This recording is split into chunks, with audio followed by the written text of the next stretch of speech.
Meya and I'm 23 years old.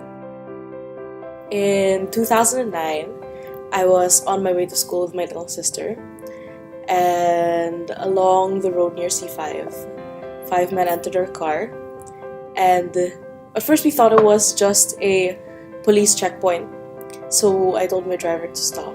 But when we stopped, those five men entered our vehicle. So we were kidnapped for 7 days, and during those 7 days, or out of those 7 days, 6 days I was sexually abused. I was sort of a tomboy, like everyone's friend, like a class clown, but I never had a boy interested in me. I never had my first kiss or anything like that. I never even held hands with a guy before this. Well, it's the Philippines. The case, it's been 5 years, but it still isn't over.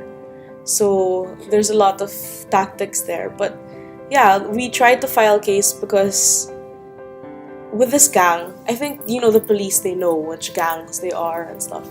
So with this gang, it was the very first instance that they had done this, that anyone had raped their captive. So they hadn't been caught for around, I forgot how many years, but they've been around for a while, so they hadn't ever been caught. But because of what happened to me, in a good way, it spurred the police to really, really find them. So when they were able to find the colonel, we saw that he'd had a lot of cases before. So it was, I guess it was good that because of what happened to me, the police were able to find them.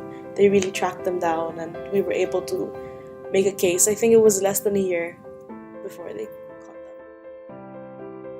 So I don't think he was a colonel, but they worked before as former NPA. That's all I know really about the case. I don't know much about it. I remember seeing my mom really break down. Because that's your daughter, and you know that she's really innocent. Like, I was the kind of kid that had a curfew at 8 p.m. even though I was in high school, or late as 10, but I'd have a chaperone. So I was really sheltered before then. So she knew everything about me, and for her to, know that that was taken away from me, I think it really hurt her the most.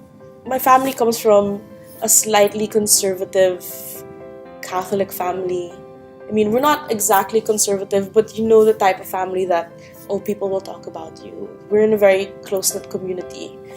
And, when we talked about it, my parents and my family were it's kind of, not embarrassing, but shameful. That's the word.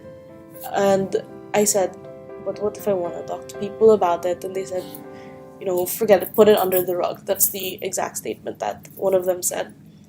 And in my head, I kept thinking, okay, but how will I get better if I can't talk about it? Because if I don't talk about it, I'm just going to internalize the problems. That's what I kept thinking to myself, is that, if I don't speak about it and pretend it never happened. I didn't know then, but now, it ate me up inside. I felt like something was following me.